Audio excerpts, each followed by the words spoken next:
Salut Rose! Allô? Comment ça va? Ça va bien, toi? Ça va bien. Je pense avant tout, tu bats le record de la personne qui enregistre un podcast qui est le plus proche d'accoucher. Comme la dernière saison, on avait Maud Boursier-Bouchard qui est enceinte, mais c'est très au début. Puis toi, d'ici une semaine, tu dois accoucher. Oui, c'est imminent. Alors, merci quand même de venir. Pour vrai, je te lève mon chapeau. Mais tout va bien. Mais si je perds mes os, j'espère que tu es prêt. Ça serait historique pour vrai, dans l'histoire du podcast. Ben, je n'ai pas entendu parler qu'un autre s'est arrivé. Fait que moi aussi. On sera les premiers. Ouais, voilà. Je suis vraiment, vraiment, vraiment content de t'avoir aujourd'hui parce que dans la semaine, j'ai eu comme un crush entrepreneurial sur toi. Oh mon Dieu. À force de faire mes recherches, puis à force de plus explorer toutes les facettes de qu'est-ce que tu fais. Puis je suis vraiment content de parler avec toi de choses que j'ai des débats à l'interne avec des amis depuis quelques temps sur l'alcool au Québec, puis etc. Tout d'abord, c'est vraiment impressionnant le petit empire. Empire, comme on le dit souvent négativement, le mot empire, mais je trouve le petit empire, la niche que tu t'es créé au Québec dans qu'est-ce que tu fais, tu sais, lors de l'apéro. C'est pas comme macho, pas dans les bars, pas dans un milieu sombre, mais vraiment fun. Puis justement, il y a une citation tellement belle, j'ai vu sur son site web. Nous pensons que l'occasion qui accompagne le cocktail est beaucoup plus précieux que le liquide qui remplit nos verres. Et Rose a le profond désir de rendre l'apéro accessible à tous et surtout d'encourager les gens à passer des moments de qualité en compagnie de leurs proches. Puis c'est tellement, comme je trouve, un bel angle sur l'alcool en général, tu sais, le moment par-dessus le liquide. Exact. J'ai été bartender 6 ans dans un club. Oh! Puis c'était tellement une réalité différente, tu sais, parce que nous, c'était du haut volume. Oui, puis c'était des vodka Red Bull. Puis des vodka Canberge, puis des Jagerbomb. Il n'y avait rien. Comme littéralement, je te jure, quand quelqu'un nous demandait un cocktail un peu plus compliqué qu'un gin tonic, c'était comme, oh! littéralement, je disais, on n'a pas le verre. Tu sais, comme si quelqu'un me demandait un martini, je disais, on n'a pas le verre. Puis là, bizarrement. Impossible de boire pas dans un verre à martini, un martini. Puis c'était comme mon excuse, mais en même temps, c'était vrai. Puis les gens acceptaient. C'est comme, ben, il n'y a pas le verre. OK, je vais juste prendre un gin tonic ou une bière, tu sais. Mais tu sais, c'est un autre monde. Je me considère pas bartender, je me considère pas mixologue, tu sais, vraiment loin de là. Fait que d'où pourquoi je suis super intéressé de t'inviter aujourd'hui, c'était justement pour parler de ça, parce que travailler dans le bar a eu des impacts importants dans ma vie, tu sais, positifs et négatifs. En allant sur ton site web, que tu as commencé en 2014, si je ne me trompe pas, un ou deux cocktails. De un, ton site, il est impeccable. Comme il est tellement beau, pour vrai. Oui, c'est une grande fierté, mon site. Il est tellement comme bien poli. Tu sais, tu vas dans l'offre de service, t'es comme, wow, j'ai goûté comme toute brune, tu sais. C'est beau, tu sais, les images sont belles. On va parler de ta relation avec ta photographe plus tard, Nesrine, mais je t'ai découvert d'abord, je pense, la première fois que j'ai vu ton visage, c'était une publicité, je pense, commanditée, peut-être d'un gin du Québec ou quelque chose. OK, je pense pas que c'était c'était peut-être un ou deux cocktails. Est-ce que tu commanditais des publications sur Facebook avant?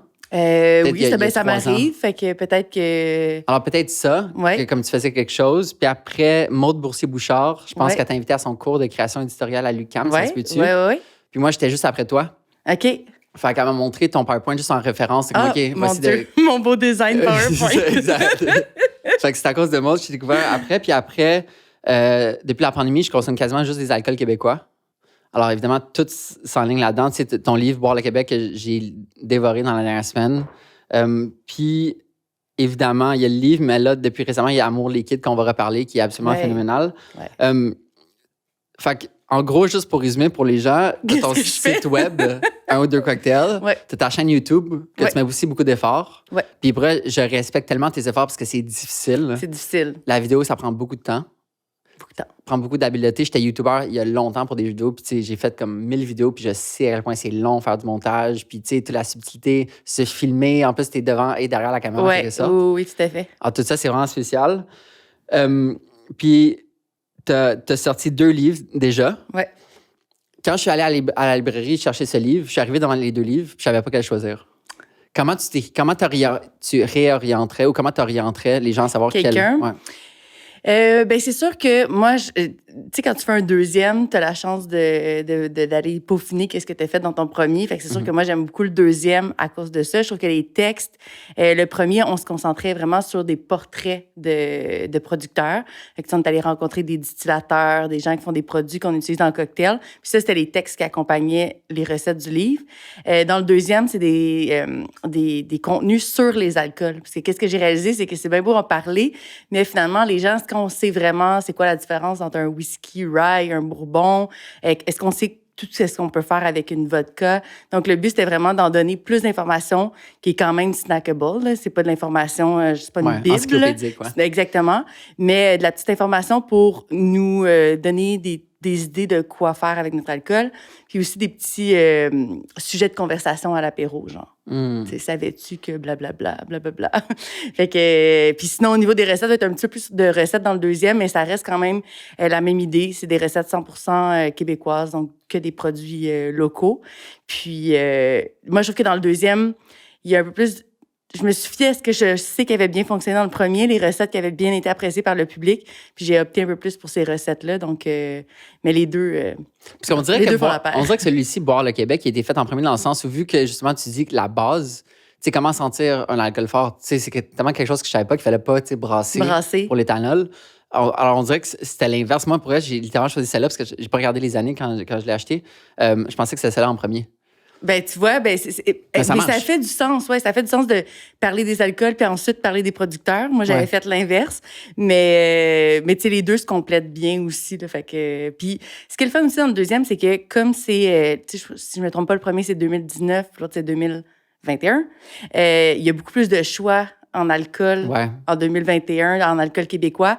Et ça m'a permis de faire des recettes plus variées aussi sans réutiliser les mêmes produits. Tu sais, au début, on avait beaucoup de gin.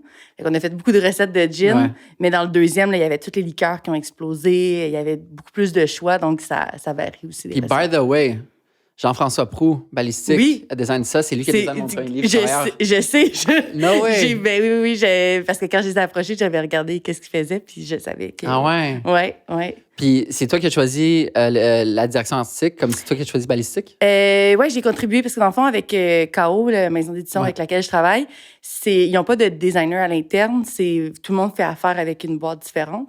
Puis j'avais travaillé avec une boîte super bonne aussi pour le premier livre. C'était quoi la boîte? C'était 4x4. Okay. Puis pour le deuxième, je voulais me différencier. Donc, j'ai décidé de changer de designer. Puis là, en faisant mes recherches, je tombée sur Jean-François. Alors, j'imagine si tu as le pouvoir de choisir ta direction artistique, tu as quand même une grande liberté créative pour la création du livre. Oui, vraiment. Ben, moi, je pense que je suis un cas particulier chez KO. Mais il fonctionne vraiment cas par cas avec chaque auteur qui ont, tu sais, vraiment, le monde arrive. Moi, j'arrive avec ma photographe. Il y en a qui n'arrivent pas avec leur photographe, tu sais. Ça dépend vraiment du projet. Mais dans mon cas, donc vraiment, ils me donnent beaucoup de liberté. Je contribue à toutes les étapes au niveau de tout ce qui est visuel. Donc, je suis très choyée là-dessus parce que je sais qu'il y a des maisons d'édition que ça ne fonctionne pas du tout comme ça. Puis moi, comme c'est un brand qui est déjà établi avant les livres, c'était super important que ça continue. Que ce soit l'évolution de ce que je fais sur le web, tu sais. Je voulais pas avoir un produit qui me ressemble pas du tout. Fait que ça m'a donné cette liberté-là. Puis tu as commencé t'es-tu à l'UQAM? Ouais. Communication? Communication télévision. Moi, en communication médias numériques. Oui. T'as gradué en quelle année? Oh, je sais pas. 2012. 2013? Merci à notre preneur de son. Moi, je pense que j'ai gradué en 2016. Fait que, Dom, je t'avais côtoyé, mais toi, je t'avais pas côtoyé. Moi, j'étais partie. C'est ça, t'étais juste... À moins que tu revenais pour une has-been. Non. C'est ça. Non. T'as fait le... J'ai pas has-beené. X. À partir de quel moment tu t'es proclamé, c'est un gros mot, là, mais... Proclamé, vas-y. Assumé que tu étais mixologue. Parce que j'imagine que c'était pas au début que comme quand tu as ouvert le site web. Non, parce que moi, dans le fond, Un ou deux cocktails, c'est la continuité de Une ou deux Fantasy, qui était un blog que j'avais, qui était comme un blog lifestyle féminin, que j'ai commencé pendant la grève étudiante à l'UQAM. Ah ouais. J'avais beaucoup de temps libre. J'avais déjà ce projet-là là, que je voulais mener à terme, puis le temps libre m'a permis de le faire. Puis, on a fait une chronique de cocktails sur Une ou deux Fantasy. Puis ça, c'était mon amie qui s'en occupait. Là. Moi, j'avais jamais touché un shaker de ma vie. Puis, avec le temps, mais elle m'a transmis sa passion. Puis, on a inventé. On a créé une web-série qui s'appelait Un ou deux cocktails, qui était la transformation. Puis, on a commencé à faire des cocktails dans des moments, des occasions qu'on a l'été. Genre barbecue, pêche. Mon Dieu, on est allé dans le Maine pour faire des cocktails. Puis ça, plus tard, c'est devenu Un ou deux cocktails. Puis j'ai arrêté Une ou deux Fantasy. Mais tout ce temps-là, moi, j'étais pas vraiment mixologue. Là. Je faisais pas vraiment de cocktails. C'est avec le temps. Fait qu'il y a pas un moment où je me suis dit, ça y est, comme... je le suis. Mhm. Je sais même pas si encore aujourd'hui je me considère mixologue, mais clairement, tu sais, t'as du savoir qui est très précieux. ouais, oui. T'as un savoir aussi qui n'est pas seulement dans les livres ou dans les écoles, tu sais, Non, parce que, ouais. tu sais, mixologue, c'est pas comme sommelier, là. Il y a pas un cours, tu sais, il y a pas des... C'est pas très encadré, là. Je pense que c'est vraiment plus avec l'expérience personnelle de chacun. Ouais. Donc, je pense que c'est avec le temps, mon amie, elle m'a transmis sa passion. Moi, je me suis beaucoup intéressée. J'ai lu beaucoup. J'ai voyagé avec les cocktails en tête.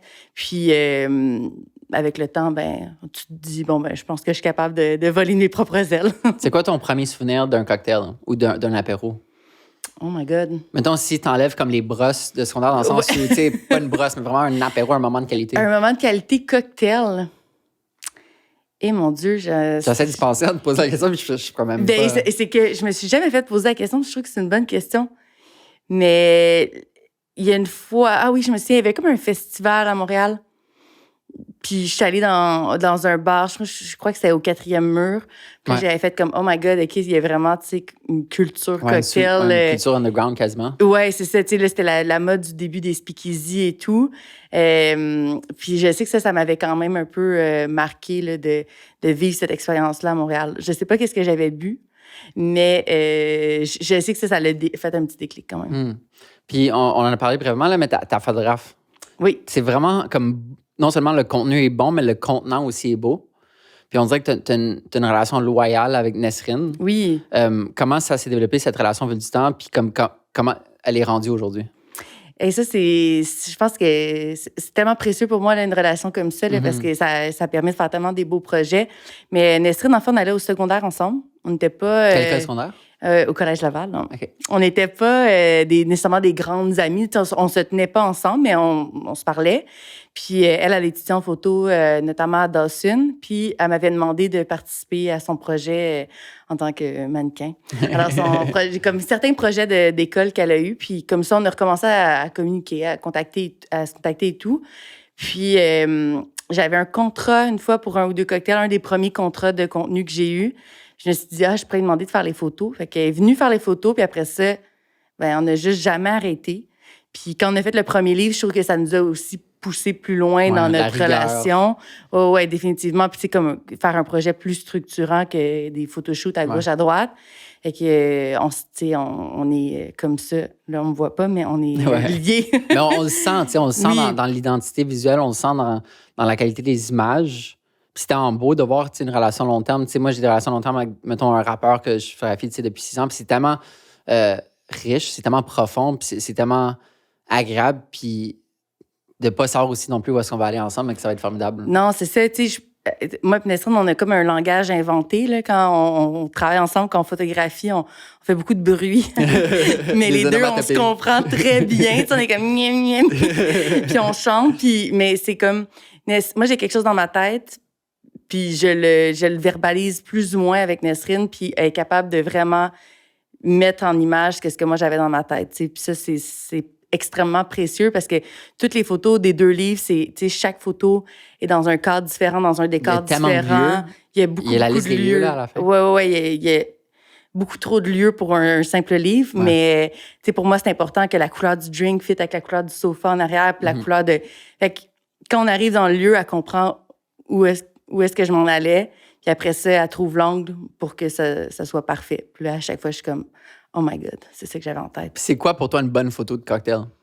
Ben pour moi, c'est un peu, surtout dans le cadre des photos plus lifestyle. Moi, je fais un style studio, je fais un style lifestyle que je mélange ensemble. Quand on est dans le lifestyle comme ça, je trouve qu'une bonne photo de cocktail, c'est une photo pas nécessairement du cocktail, mais qui te donne envie de boire, tu sais.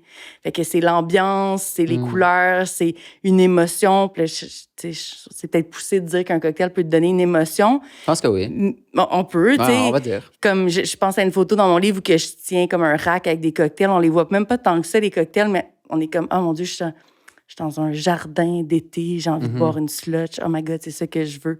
Et que c'est ça l'idée de travailler aussi en lifestyle, c'est que c'est au-delà du cocktail, là, c'est comme, comment je pourrais boire ça, où je pourrais boire ça. Qu'est-ce que tu as appris du premier livre par rapport au deuxième en termes de création de livre? Parce que comme les gens ne réalisent pas le travail derrière un livre, on est tellement habitué à de la stimulation instantanée, tu sais, de la récompense instantanée via Instagram ou même la création de contenu. Puis, tu sais, justement, grandi du premier livre au deuxième, tu as une approche différente. Puis, évidemment, ton éditeur va beaucoup jouer là-dedans. C'est quoi les apprentissages que tu as fait, soit sur toi ou sur la création? Ou... Je pense que dans le deuxième, j'ai juste essayé d'être un petit peu plus efficace, là, malheureusement. Mais tu sais, d'essayer de me dire comme, OK, il faut que ce lieu-là, ça... Parce que dans le premier, je pense que comme vraiment tous les cocktails ont un lieu, là.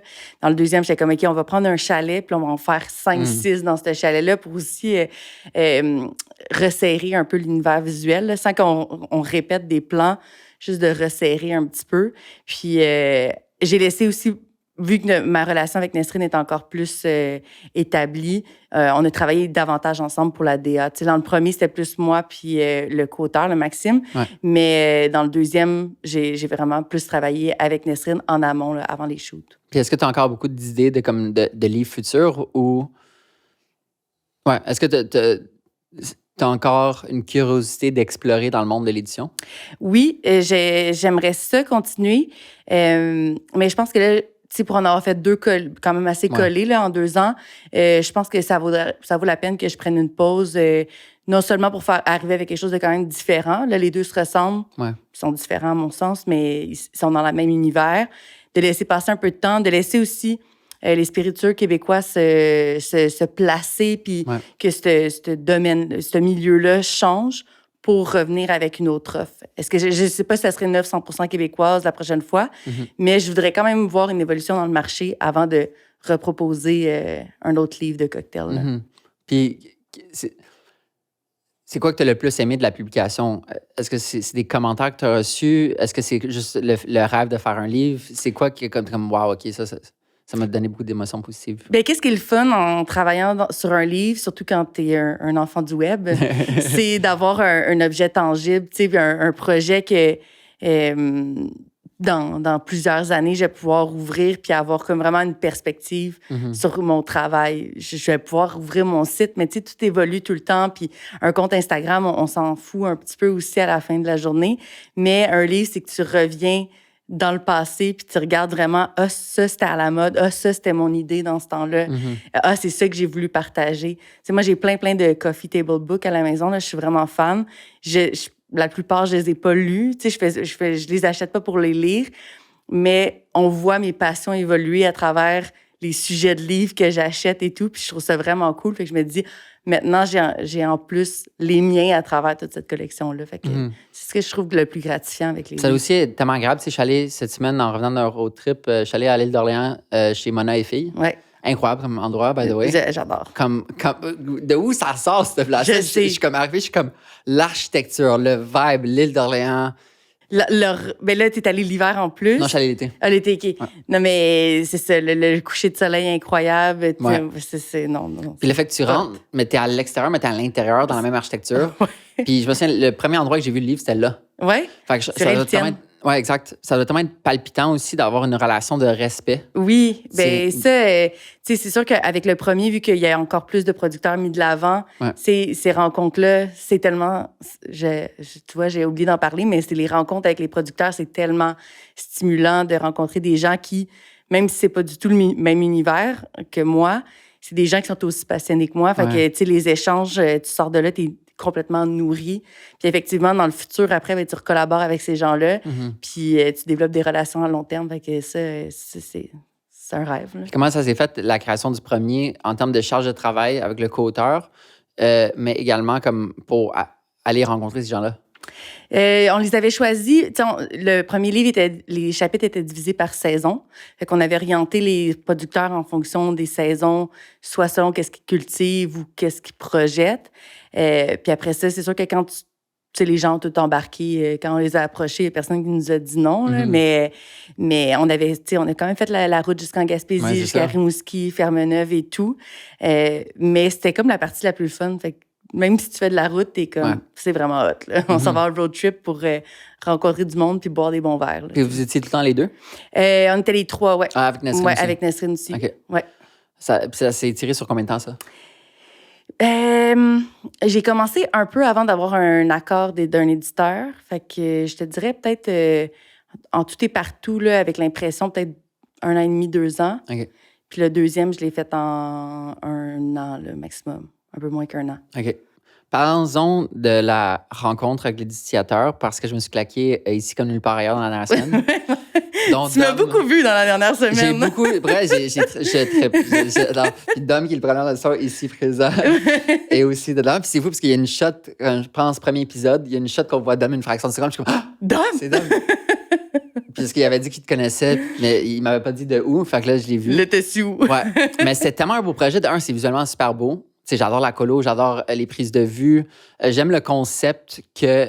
En fait, pour mettre les gens en contexte, je sais pas de où ça a commencé, tu sais, parce qu'il y a beaucoup de partenaires dedans. Ouais. Mais mettons, est-ce que ça a commencé à l'idée de la SEQ? Non, c'est un projet de moi, dans le fond, un ou deux cocktails. Moi, j'ai déposé au fond auprès du Fonds Bell. Ouais. Puis c'est eux le principal. L'argent vient de là, dans le fond. Là.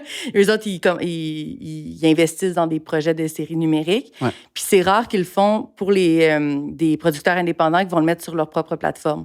Souvent, c'est des séries qui vont être sur les grands diffuseurs. Comme là. B-Side, Les Chemins de travers. Exact. C'est rendu sur Télé-Québec. OK, ben je savais même pas qu'il était sur Télé-Québec maintenant.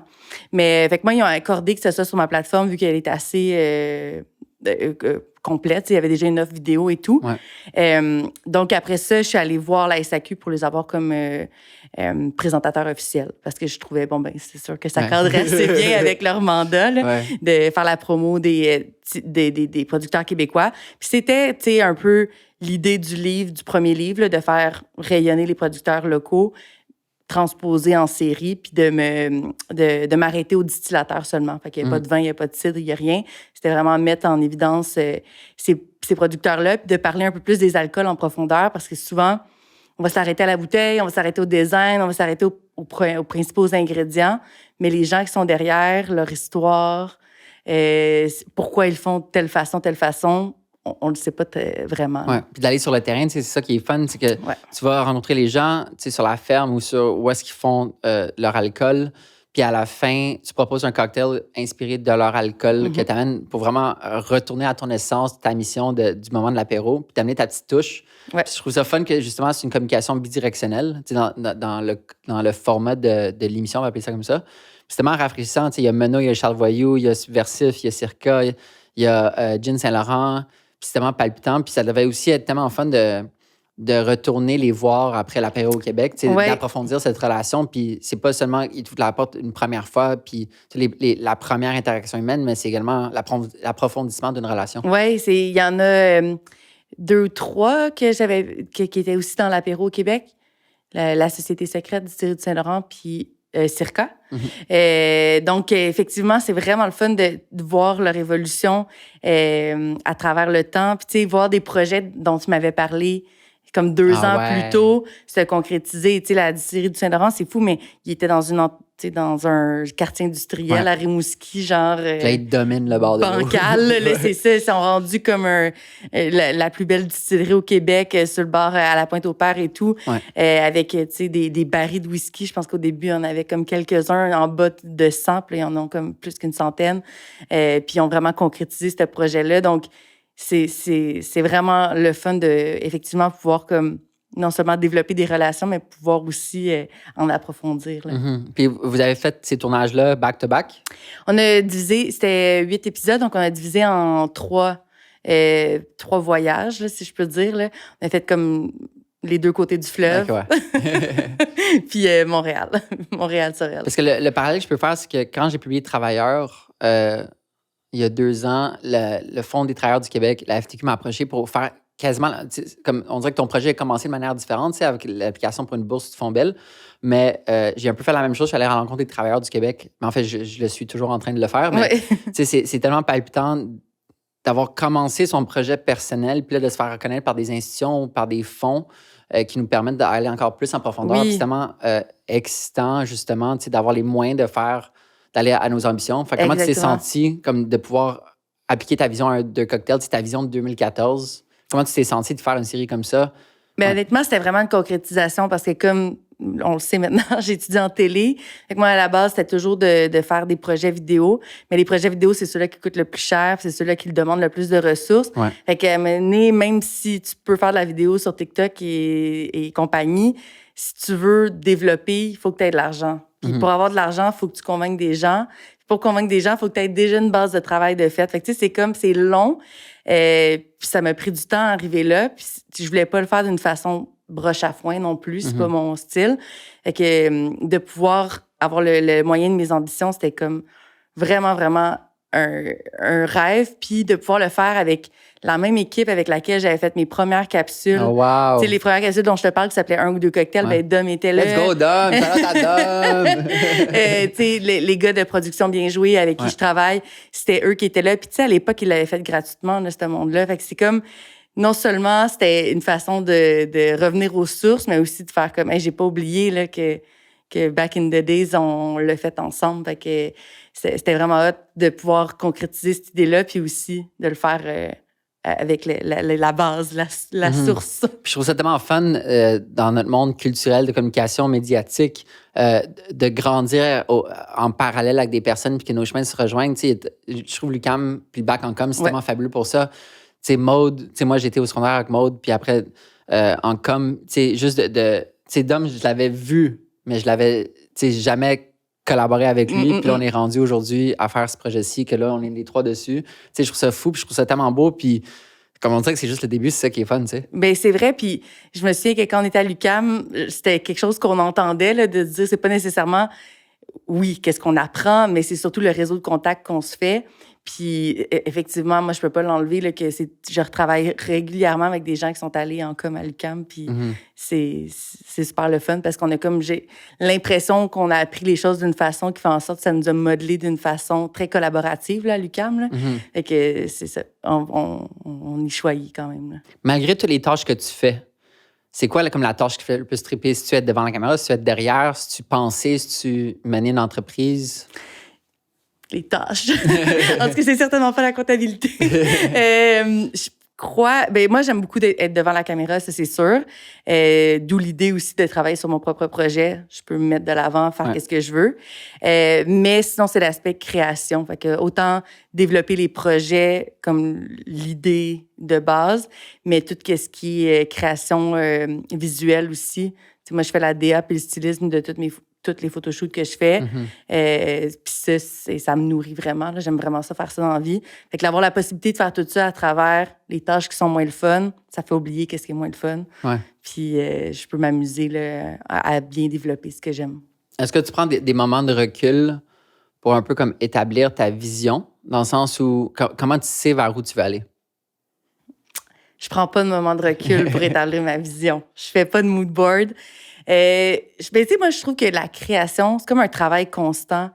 Puis, c'est de rester toujours ouvert à ce qu'il y a autour de nous, tu sais. Autant quand je magasine, je regarde tout qu'est-ce qui pourrait comme attirer mon œil pour un prochain shoot. Autant quand j'écoute quelque chose, quand je regarde un livre, quand je parle avec des gens. Tu sais, j'absorbe beaucoup d'informations que je trie pas nécessairement, mais quand j'arrive à un shoot, pour un client ou peu importe, je sais qu'est-ce que je veux. Tu sais, je le sais, c'est clair. Je veux ça parce que je l'ai vu, parce que je trouve que ça me ressemble, parce que je veux évoluer de telle manière. Mais c'est rare que je m'assoie pour comme travailler sur ma vision. Là. J'ai pas ce temps-là. Qu'est-ce que tu penses que le congé maternité va t'amener? Des problèmes. Un peu de temps de recul, ça c'est sûr. Ça, c'est sûr. Parce que quand tu sais, la pandémie a fait ça. Quand tu as un petit peu de temps de recul, peu importe le contexte, je sais qu'avoir un nouveau-né, c'est pas du temps libre et du temps de recul. Mais quand tu es capable de mettre sur pause qu'est-ce qui avance à grande vitesse au quotidien, ça te permet de redéfinir tes priorités peut-être, ou de remettre des projets qui sont importants pour toi, mais qui sont en dessous de la pile à cause que le quotidien fait en sorte que tu les oublies. Ben ça les fait remonter à la surface. Puis, tu sais, c'est un peu ça qui s'est passé avec Ici comme nulle part ailleurs. Avec l'arrivée de la pandémie, j'ai travaillé super fort sur mon développement de projet, puis on l'a eu. Tu sais, fait que je me dis peut-être que entre 2 changements de couche, je vais sortir le projet de la pile. Je vais faire comme, OK, ça me tente de faire ça maintenant. Puis voici où je mets mes efforts. T'sais. Puis tu prends-tu beaucoup de notes par rapport à juste tout savoir, information, idées? Comment tu gères tes notes? J'ai un très bon cerveau, une très bonne mémoire. Très, très bonne mémoire. C'est que je prends pas nécessairement des trucs en note parce que ça roule souvent en boucle. Puis mon copain aussi, on travaille quand même beaucoup ensemble. Là. Il est pas dans un ou deux cocktails à proprement dit, mais il connaît toutes mes idées et tout. Fait que des fois, il va m'y ressortir là, à la surface. Ah, Là. c'est fou, ça. Ouais. Et dans quel domaine? Dans le fond, il y a une agence de numérique. OK. Donc, c'est lui, par exemple, qui a fait mon site Ok, web. c'est pour ça. Le site pour web ça que c'est d'Amour fluide, Liquide et tout, tu sais. Ça l'aide. Ouais, ça travaille bien quand le bureau est à côté. Ouais, c'est ça. Wow, c'est fou, ça. Parlons d'Amour Liquide. Oui. Amour Liquide, j'ai eu un coup de cœur pour ça. Littéralement, la première canette que j'ai bu, c'est ici, à Cebu, dans la cuisine, il y a peut-être 2 mois. Ouais, quand c'est sorti, parce que quelqu'un de chez C'est Beau m'a écrit Ouais, peut-être. pour Je sais me pas dire qu'il avait c'est fait qui. un apéro C'est Beau. Ouais, peut-être, toi. Puis c'est tellement une bonne idée parce que, pour résumer, puis corrige-moi si je me trompe, il y a eu vraiment une vague de prêts à boire au Québec depuis quelques années. Énorme. Énorme vague. En fait, l'industrie on va en parler un peu plus tard, mais l'industrie de l'alcool a complètement changé depuis 5 ans. 5 ans, ouais. Genre quasiment jour et nuit, tu sais, juste l'arrivée des White Claw a drastiquement changé, puis tous les compagnies qui se sont adaptés, tu sais, on est passé des Four Loko au White Claw tellement rapidement, puis là, les prêts à boire, puis ce que Amour Liquide est, c'est un prêt à boire cocktail, vraiment avec les vrais ratios, pas de préservatif, Ouais. alcool québécois, du café québécois de Pista aussi, torréfié au Québec. C'est vraiment beau comme projet, comme le branding est impeccable.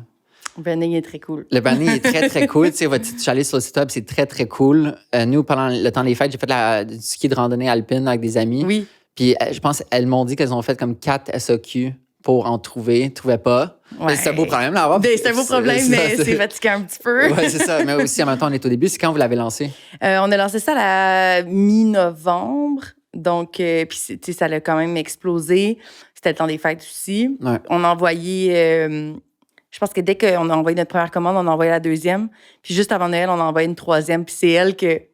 Bon, je sais pas à quel point elle a été reçue à temps dans les succursales. Ouais, j'imagine que le temps des fêtes, là, tout est un peu chaotique. Tout est un peu chaotique, oui. Ouais. Puis raconte-moi tout ça. À Mon Liquide, de où c'est commencé? Je sais que c'est avec Gin Saint Laurent, avec Joël. Ouais. Je connais Joël, parce que je connais sa copine Chanel, qui est une amie du secondaire aussi. Puis je l'ai rencontré à la nouvelle distillerie Gin Saint Laurent, justement. Oui. Mais comment ça s'est tout passé, ça? Comme la première idée, ton rôle aussi? J'aimerais ça te dire que c'est une merveilleuse idée de moi, mais c'est une merveilleuse idée de la distillerie du Saint-Laurent. Moi, quand on est allé tourner là-bas pour Ici comme nulle part ailleurs, donc déjà 2 étés, Joël m'avait juste dit « Ah, on travaille sur un projet, j'aimerais ça t'en parler à un moment donné. » OK. Puis la curiosité, mais ça reste comme ça. Les distilleries travaillent toujours sur des nouveaux projets, fait que je suis comme OK. Puis quelques mois plus tard, là, j'ai pas une demi-année passe, puis il me dit Ah, je t'avais parlé d'un projet, j'aimerais ça qu'on en discute davantage. Puis il me fait signer des papiers, là, c'est confidentiel. Puis je me dis OK, c'est quelque chose quand même d'excitant, là, c'est pas une nouvelle saveur de gin. Là. Mm-hmm. Puis il est venu chez moi me présenter l'idée d'Amour Liquide, qui était déjà quand même assez rendu loin là, dans le processus. Là. Parce que le plus long, ça a été de convaincre la SAQ d'accepter un produit à 25 % d'alcool dans un format de 100 ml. Parce qu'eux, ils ont évidemment des barèmes de santé publique. Exactement. C'est pas pour encourager la surconsommation, là, en tout cas. Donc, ça a été un bon projet de les convaincre. Mais ça, une fois que m'a approché, c'était déjà fait. Amour Liquide allait exister. Puis, le branding, toute la première phase du branding était faite aussi. Donc, moi, j'ai vu, quand il est venu me voir la première fois, j'ai vu les canettes. OK. Pas la version finale, mais j'ai vu la canne, j'ai bu le cocktail, puis c'était un oui de la SAQ. Puis là, j'étais comme, oh mon Dieu, tu sais. Moi, ils m'ont approché à la base pour en faire la promotion, tu sais, faire les non, pas pour faire les communications. Pour être comme porte-parole du produit. Fait qu'ils me présentent tout ça, puis là, je suis comme, wow, là, tu sais, je suis vraiment comme, qu'est-ce que c'est ça qu'on me présente en ce moment? Genre, je capote. Parce que, enfin, moi, les prêts-à-boire, ça m'attire pas beaucoup dans la vie parce que ça respecte pas nécessairement le vrai cocktail. Là. Ouais. Puis moi, je dis aux gens depuis 10 ans de faire des cocktails à la maison. Fait que de boire un prêt-à-boire, ça gâche un petit peu l'idée. Mais là, cette fois-là, comme c'était un vrai cocktail, je me dis, il y a des contextes dans lesquels on peut pas faire des cocktails. Là. Je le sais, là, j'en ai fait en parachute, j'en ai fait en camping, j'en ai fait au sommet d'une montagne. C'est chiant de traîner un sac de glace puis 4 bouteilles. Fait que, tu sais, ça venait comme correspondre à mon offre de service d'un ou deux cocktails, mais en étant quand même tout à fait nouveau, là.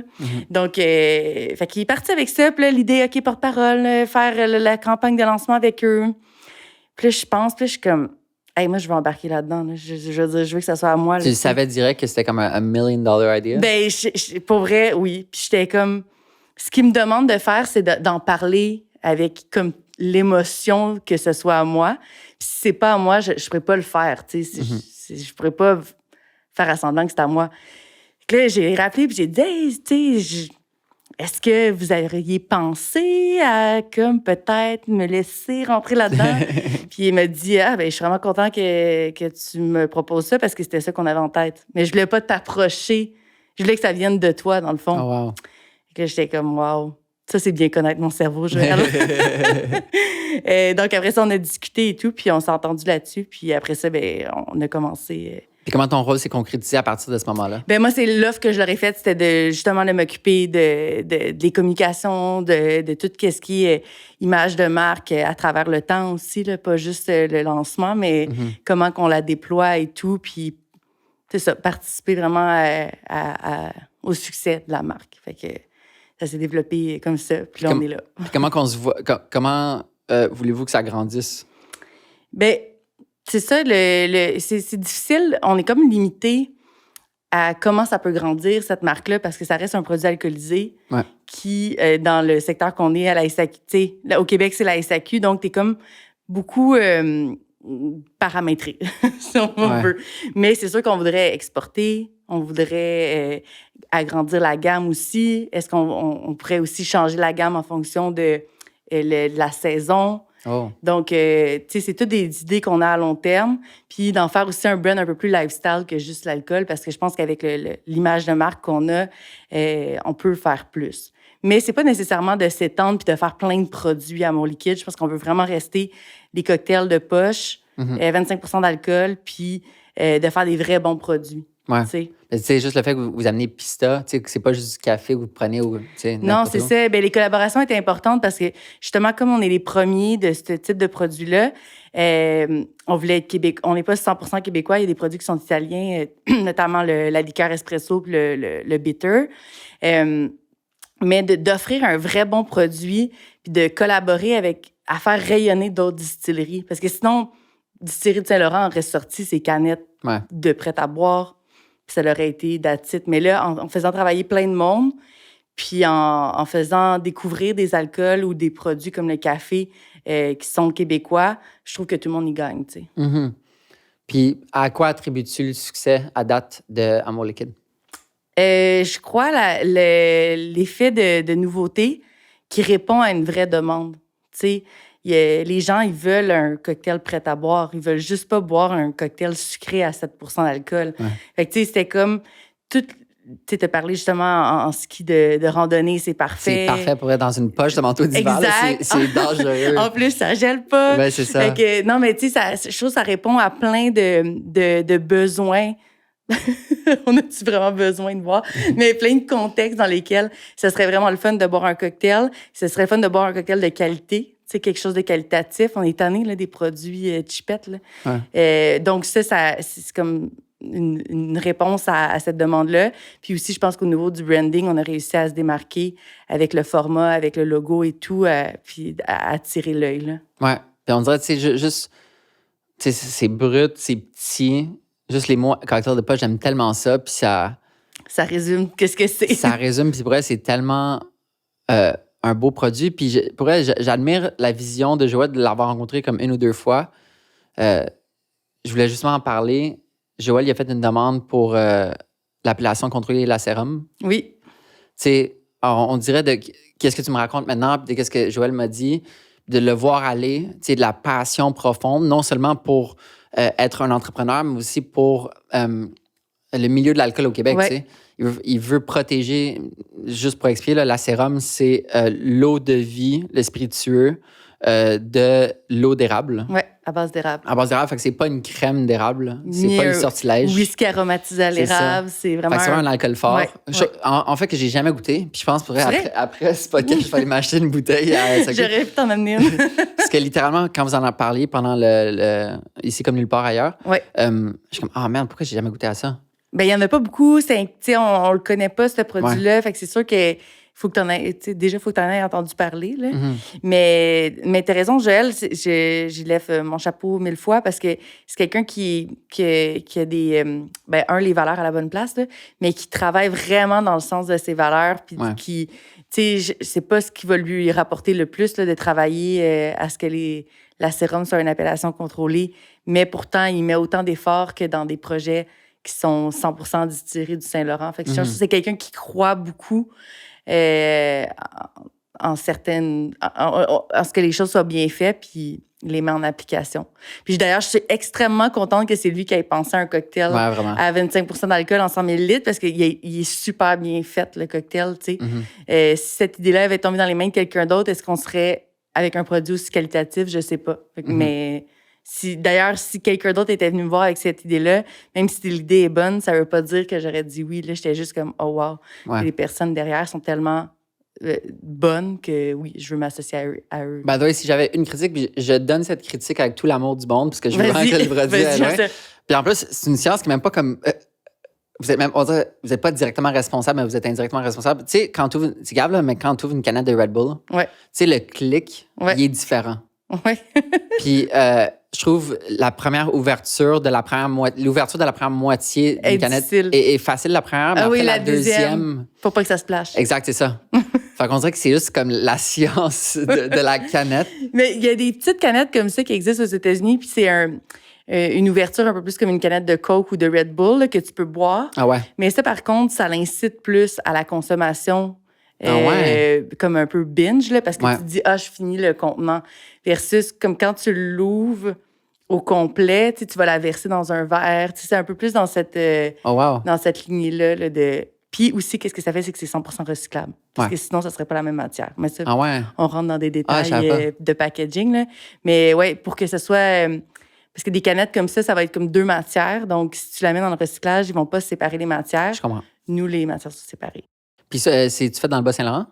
La canette, non, mais le produit, le produit, oui. Fait que dans les... À la distillerie du Saint-Laurent, dans le fond. Fait que si c'est les produits Saint-Laurent, ils sont déjà là. Sinon, c'est les compagnies québécoises avec lesquelles on collabore envoient les produits, puis c'est fait dans des énormes barils, puis c'est mixé dans le baril directement. Mais comme tu sais, il n'y a vraiment pas beaucoup d'ingrédients à l'intérieur.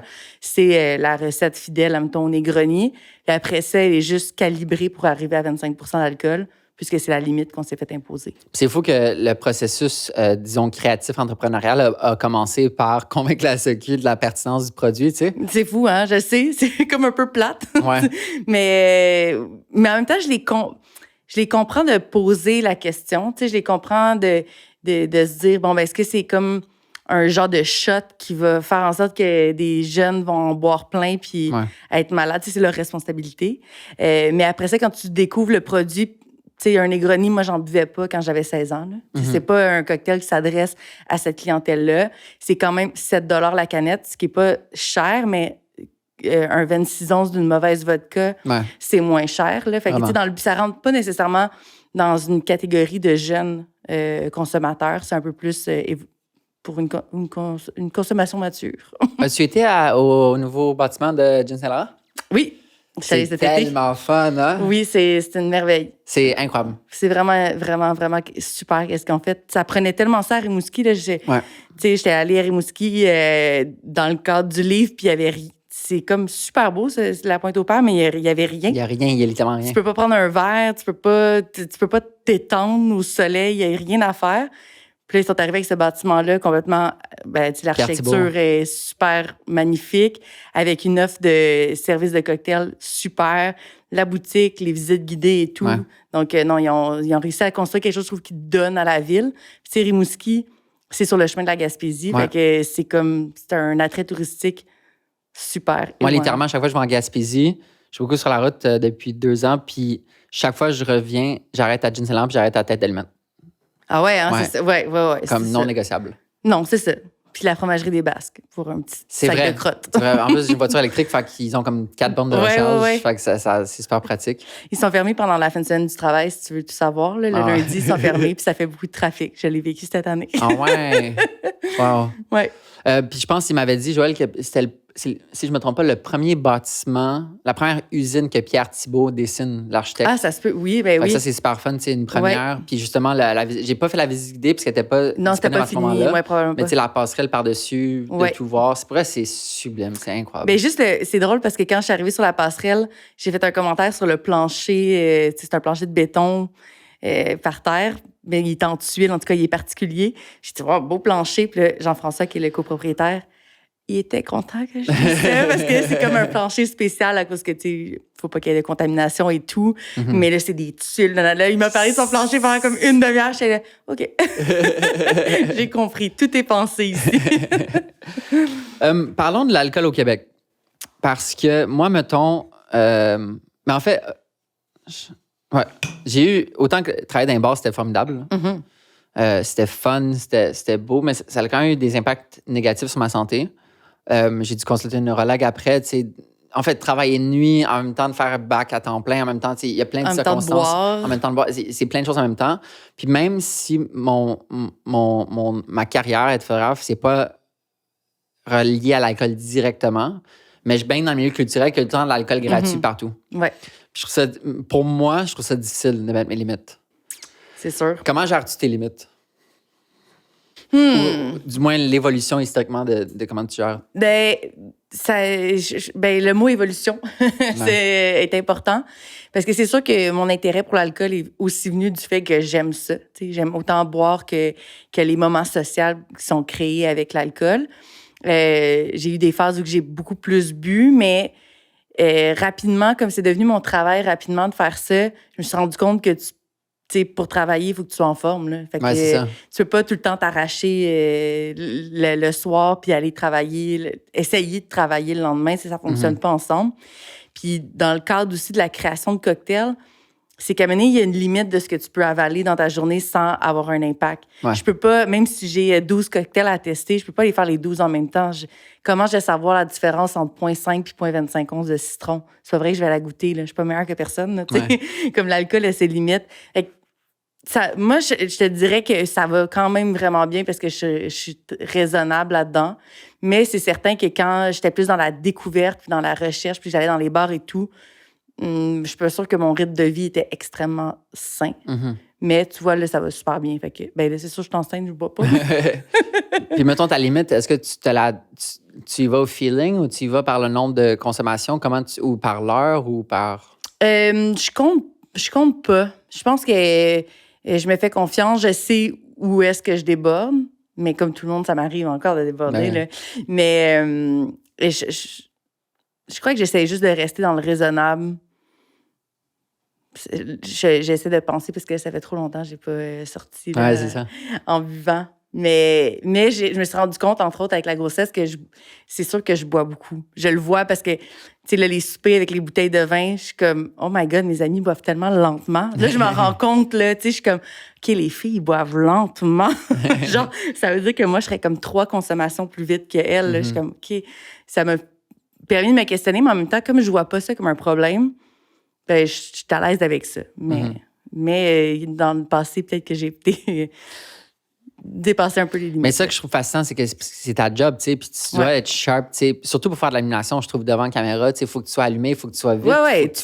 Tu bois, tu sais, comme pendant la série, là, comme par ailleurs, c'est pas vrai que je buvais toute la journée, là, tu sais, c'est dur, là, de faire des entrevues, de penser à ce qui s'en vient, de gérer ton équipe, puis l'alcool, c'est un dépresseur, là, ça fatigue, puis t'as quelqu'un à la télé qui boit, c'est pas intéressant à écouter. Là. Fait que non, là-dessus, moi, j'ai pas de problème à me limiter. Puis après ça, quand la caméra est fermée puis que c'est le rap, c'est là que je peux en boire plus. Là. Mais non, pas pendant le...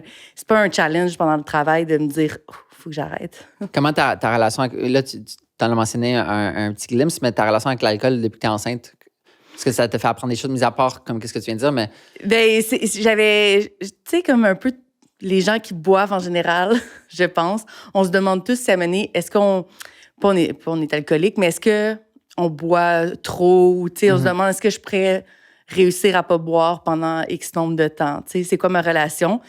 Puis comme tu n'as rien pour t'empêcher de boire, ben, tu te poses la question, mais tu vas pas nécessairement au fond des choses. Puis j'ai réalisé que finalement, ben effectivement, j'étais capable. Je buvais, je pense, pour les bonnes raisons. Tu sais, j'aime le moment sociable, j'aime le goût aussi beaucoup. Tu sais, ça me fait plaisir. Ça me fait plaisir de créer des moments. Donc c'est pour ça que je bois, mais de m'empêcher de boire, c'est pas, je suis capable, là, tu sais, c'est vraiment pas un problème. Fait que ça m'a comme confirmé ça, ce qui m'a fait du bien. J'étais comme, OK, cool. Est-ce que tu as hâte de comme revenir dans le feu de l'action? Puis Oui. C'est de recréer, puis c'est-tu difficile? Côté entrepreneurial, si ta business est basée sur l'alcool?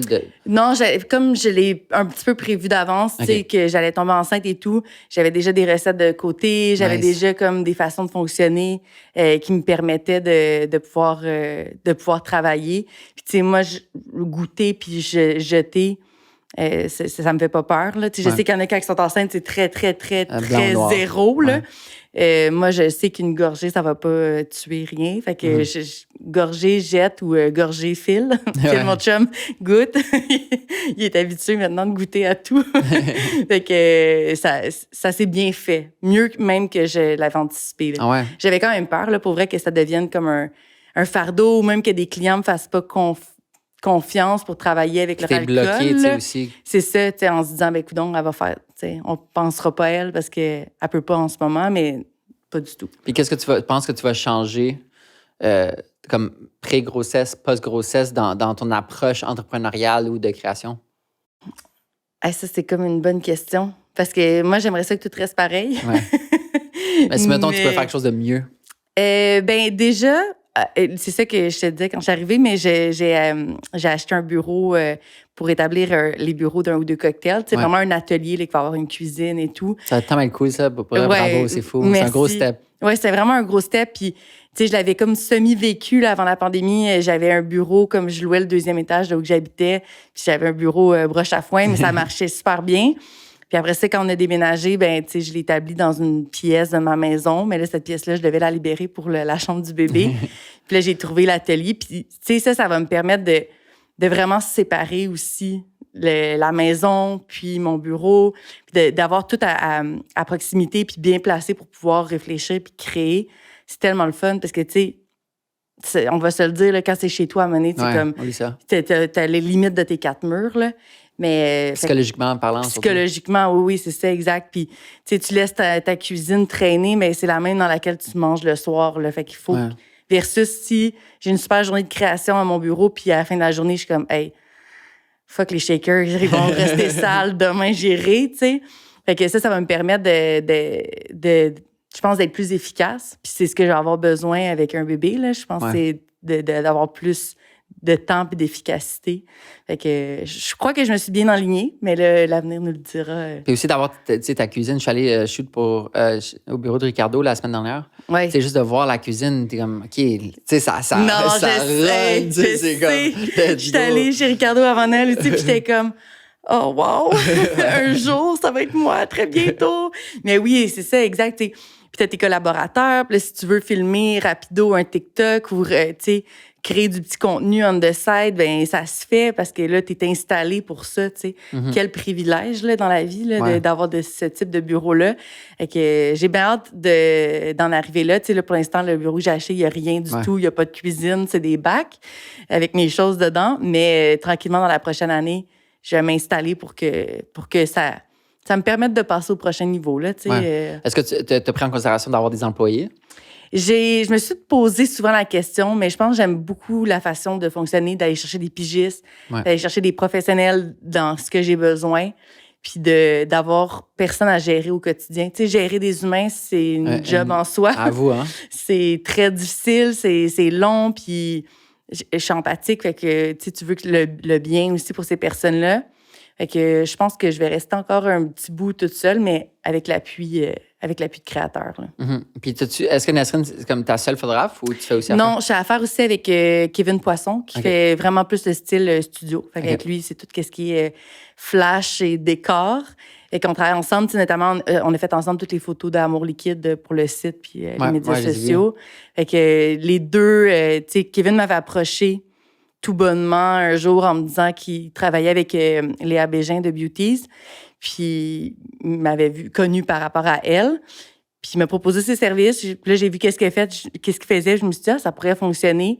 Finalement, ça fait 2 ans, 3 ans qu'on travaille ensemble. Fait que c'est vraiment les 2 photographes. Puis, selon le type de projet que j'ai, je choisis un ou l'autre. Est-ce que tu t'es toi-même développé des habiletés en photo? J'en avais plus avant. Mais là, à force de travailler tout le temps avec eux, moi, je veux plus shooter parce que c'est pas à leur niveau.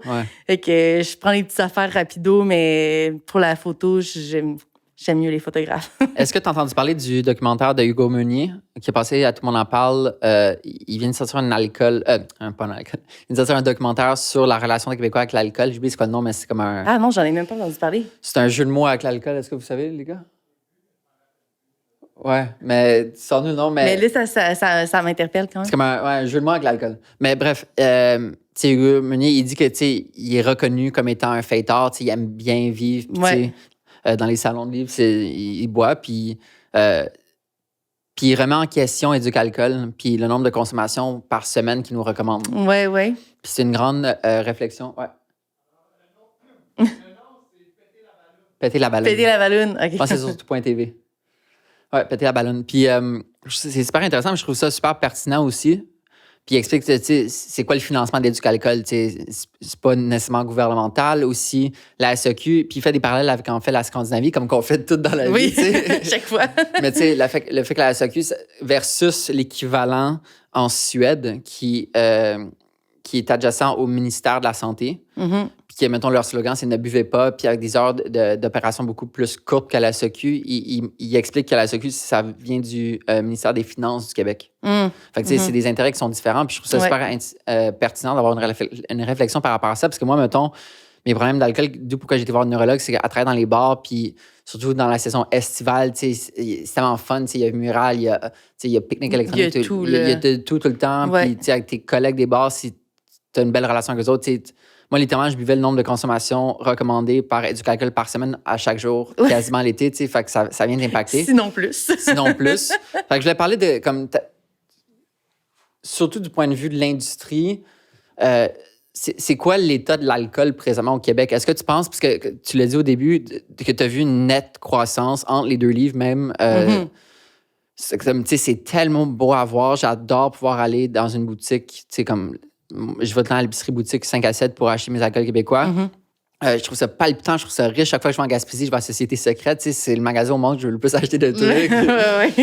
Fait est-ce qu'on est dans un golden age de l'alcool? Ben oui, parce que, tu sais, avant l'arrivée des premiers gins québécois, là, on faisait du cidre au Québec, on faisait un peu de vin, mais on n'avait pas de culture,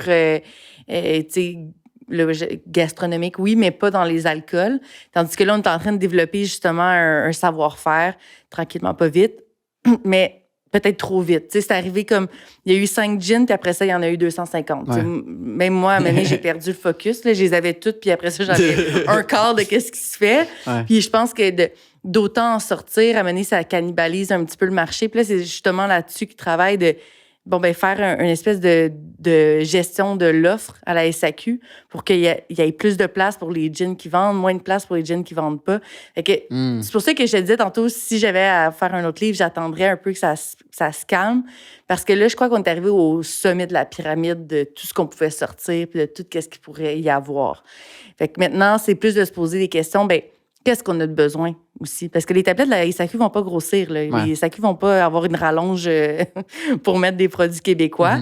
Mais qu'est-ce qu'ils font bien, c'est d'en offrir beaucoup puis d'avoir fait de la place. Si on écoute l'histoire de Pure Vodka, il n'a pas été accepté pendant 2-3 ans, la SAQ.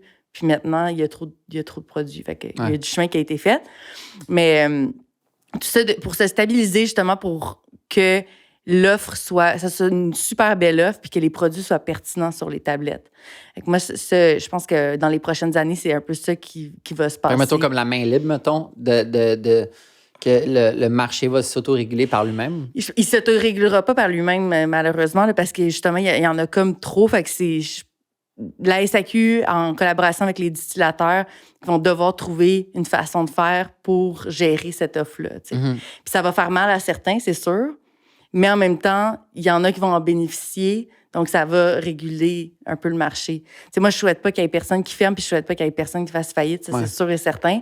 Parce que quand tu pars en affaires comme ça, c'est que tu mets ton cœur, ton argent, tes REER, tes rêves. Mais il ne faut pas non plus croire que la nouveauté va toujours suffire à un marché. À un marché. Admettons, si chez toi, tu as déjà 15 gins québécois, ben ça se peut que tu commences à te questionner là, à 16, 17, 18 gins à 45 $. Tu vas te dire, bon, je vais finir ceux-là. Ouais.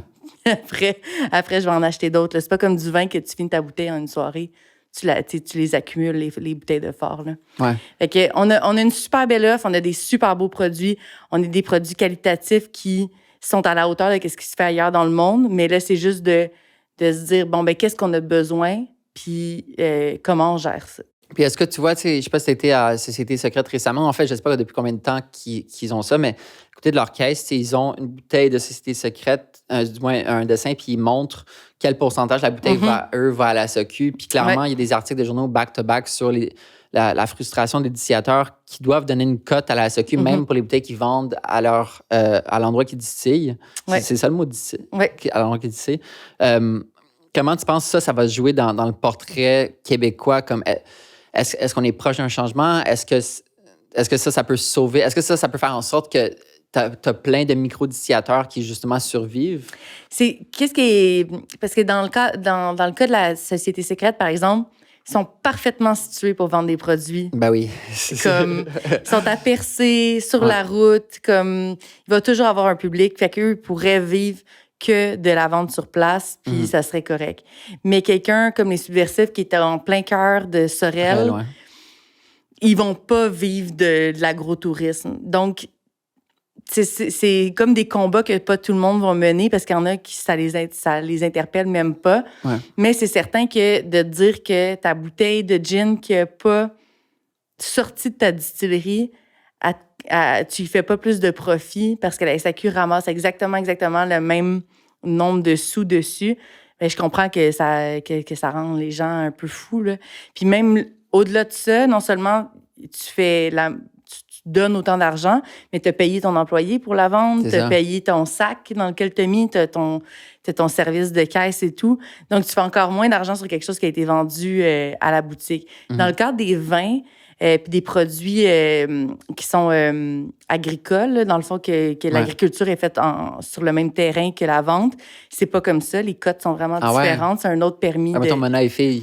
C'est pas le même permis, c'est ça. Exact. Fait que c'est pas le même...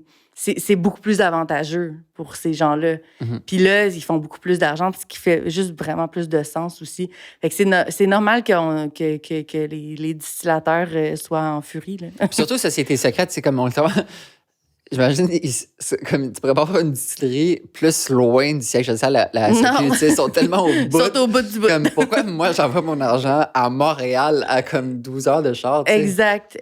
Non, c'est ça. Ça fait partie de tous ces petits problèmes-là, ces petits irritants-là d'une industrie nouvelle. Je pense que là, on parle de spiritueux, mais à chaque fois qu'une industrie se développe comme ça, c'est pas vrai qu'il avait tout été en place pour pouvoir bien la gérer. T'sais. Exactement. Il y a encore du monde qui ne paye pas leurs taxes. Fait que ça va tout se régler, mais c'est pas... on vit pas dans un monde de calinours. C'est sûr qu'il y en a que ça va désavantager, puis il y en a que ça va avantager. Fait que ça va se placer à travers le temps. Mais cela dit, c'est vraiment le fun d'avoir une super belle offre. Puis c'est le fun de pouvoir avoir des produits puis des distilleries qui, je pense, vont devenir des fleurons pour le Québec, puis qu'à l'extérieur, à l'international, on va pouvoir rayonner avec nos produits. Puis on a parlé de la sérum, mais je pense que ça fait partie des produits qui, dans le futur, vraiment pas dans un futur proche, mais dans le futur, peut être un produit qui fait en sorte que le Québec, on est reconnu pour nos spiritueux. Ouais. Comment, avec le pouls que tu as sur le terrain et avec tes connaissances, comment tu entrevois le futur? Je parle pas du nouveau industrie, régulation, mais vraiment en termes d'offres et de produits que les gens veulent. Parce qu'il y a tellement eu des gros changements. Tu sais, j'ai vu un reportage Radio-Canada sur comme Molson Coors qui a acheté, qui font comme Vizzy. Genre de White Claw. Puis là, les trends de consommation d'alcool, c'est fou en tellement peu de temps comment ça a changé. Ça change si vite. Ouais. Mais ça change super vite. Moi, je pense que... des Molson, il n'y en a pas 1000 là, au Québec. Là, comme c'est quand même la plus vieille brasserie en brasserie Amérique du Nord.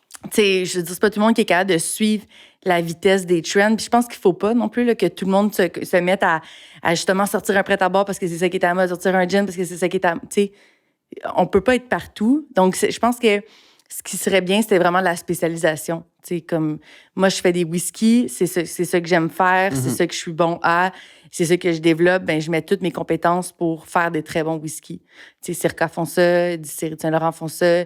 Puis là, il n'y en a pas beaucoup de whisky parce qu'il y a un temps de vieillissement, fait qu'on les attend, les whisky. Mais il va y avoir plus de distilleries comme ça qui vont vraiment offrir des super bons produits nichés, puis on va revenir vers elles pour ça. Comme on l'a toujours fait avec les alcools internationaux, tu sais. Si tu cherches un scotch, tu vas aller vers des maisons de scotch qui existent depuis des centaines d'années. C'est ça. Fait que c'est ça qui, je pense, qui serait intéressant qui se passe dans le futur, là. Puis est-ce que tu as vu, de par ton expérience, on dirait que les White Claw, on entendait qu'il y avait ça aux États-Unis. Ouais. C'est comme c'est venu ici. Ouais. Est-ce que tu trouves que les tendances d'alcool ou de consommation d'alcool ici sont influencées par d'autres marchés? Comme est-ce qu'on peut un peu prévoir où est-ce qu'on On peut un peu prévoir, là, parce que c'est sûr que c'est tout le temps des courants un peu internationaux. Tu sais, le gin, ça venait beaucoup de l'Europe.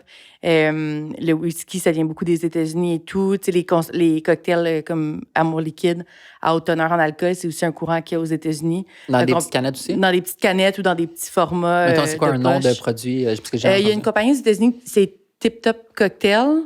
C'est fun comme nom. Tip Top Cocktail. Qui est dans des petites canettes aussi. Okay. Il n'y en a pas en Europe. Quelques-uns en Australie. Il n'y en a vraiment pas beaucoup. Mais sans que ce soit nécessairement dans des petits formats, dans différents formats d'alcool, des cocktails prêts à boire. À haute teneur en alcool, il va en avoir plus dans les prochaines années, là, ça c'est certain, parce qu'on le voit. Fait que je ne sais pas si nous, au Québec, on a assez de pouvoir pour développer une tendance de marché. La sérum. On va se croiser les doigts. On va se croiser les doigts. Le cidre de glace. Ouais. Mais je ne sais pas si on a la force de développer, mais c'est sûr qu'on ne consomme pas comme ailleurs au Canada. Donc, on a notre propre style de consommation.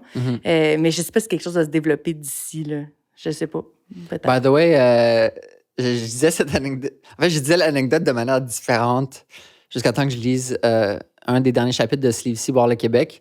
Je suis allé dans des SAQ de région une couple de fois dans les 2 derniers mois, puis je rentre, puis comme je suis vraiment pas connaisseur en alcool, même si je reste dans un bar, je suis juste entouré d'amis qui sont tellement des connaisseurs que je me sens tout le temps un débutant. OK, oui, je veux jamais dire mon opinion. Je les laisse guider les liquides dans une soirée, mais aussi qu'est-ce qu'on boit, blablabla.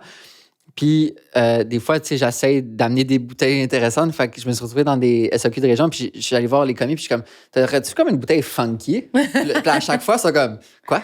Funky. Je suis comme, funky, quelque chose de fun. C'est comme, c'est quoi fun? C'est comme un cépage? C'est quoi? Puis là, t'expliques justement à la fin du livre que funky, on parle beaucoup des cidres. C'est un mot polarisant, ça. Funky, oui. Fait que veux-tu expliquer comme pas d'où vient funky, mais pourquoi qu'on sert de funky? Puis l'apparition aussi des cidres qui est tellement cool. Mais, tu sais, moi, ton funky, là, on utilisait ça dans le vin au début de la consommation de vin nature, là, pas au début du vin nature, mais quand on a commencé à en boire plus, on voulait dire quelque chose d'effervescent, quelque chose d'acide, quelque chose de moins classique, en fait. Fait qu'on utilise le mot funky. Puis là, dans les cidres, ça s'est beaucoup aussi transposé. Là, le mot funky fait souvent référence aux cidres artisanaux, donc les cidres qui n'ont pas de sucre ajouté, des cidres plus fermiers, faits de manière traditionnelle. Fait que le funky veut tellement dire beaucoup de choses que quand les gens... Quand un sommelier va recevoir le mot funky, il se dit mais qu'est-ce que tu veux? Funky, c'est rien dans le fond. Là. Ouais. Mais j'imagine non classique, c'est une bonne manière de le dire. Oui, c'est ça. Agricole ou non classique ou d'aller comme dans des points de dégustation aussi, là, plus acide, sans sucre, sans sulfite. Mais ouais, funky, on l'utilise encore, puis il ne faut pas snobber les mots aussi. Là. Les gens, comme tu dis, tu veux juste apporter une bonne bouteille de vin, puis le mot que tu utilises, c'est funky, là, que la personne t'aide. Ouais. Quelle est ta relation avec la bière? La bière sans alcool en ce moment. Ouais. Ben, moi, bière de micro, ils ont vécu exactement la même chose que les spiritueux, là, le domaine des microbrasseries. Même, je pense que l'essor est encore plus gros que dans les spiritueux parce que la bière, ça prend moins de temps pour en faire, puis ça prend moins d'installations coûteuses. Mais moi, j'adore. J'adore la bière. J'aime encore ça. J'aime ça qu'on puisse avoir des super bonnes bières au Québec puis qu'on n'est pas obligé tout le temps d'aller dans les bières commerciales. Ouais. Puis un peu comme qu'est-ce qui va se passer avec les distilleries, mais il y a un petit ménage à faire aussi dans... Quand il y en a trop, ben tu sais plus quoi choisir. Puis là, c'est comme s'il y avait quasiment un désintérêt parce que tu te dis, je comprends plus qu'est-ce qui se passe dans ce domaine-là. Tu sais. Mais je trouve que la bière, ça commence à stabiliser. Puis il y a des belles marques qui se sont faites des belles places puis qui sont disponibles quand même.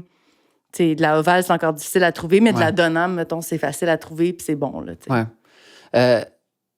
Est-ce que tu trouves que...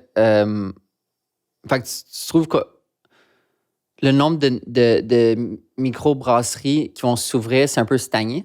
Est-ce que c'est ça que tu veux dire? Bien, il me semble qu'il y en a un peu moins là, que dans les dernières années. En tout cas, des nouvelles qui ouvrent, mais j'ai peut-être aussi perdu juste le cap de tout qu'est-ce qui se produit. Là. Mais tu sais, je sais qu'à un moment donné, comme pendant la grosse mode des IPA, des New England IPA, on dirait que là, on était comme, oh my God, il y en a, tu sais, je veux goûter à elle, puis là, il y en a tellement eu.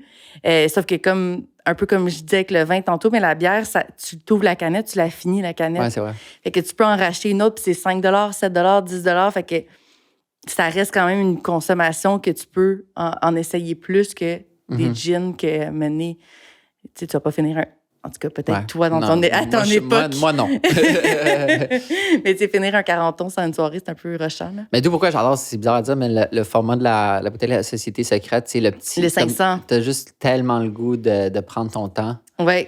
Bien, c'est ça qui est beau avec, tu sais, consommer moins, mais consommer mieux. Là. Ouais. Tu sais, avec des beaux produits comme ça qu'on sait qui sont qualitatifs, qui ont coûté plus cher, qui nous ont coûté plus cher, qui viennent du terroir et tout.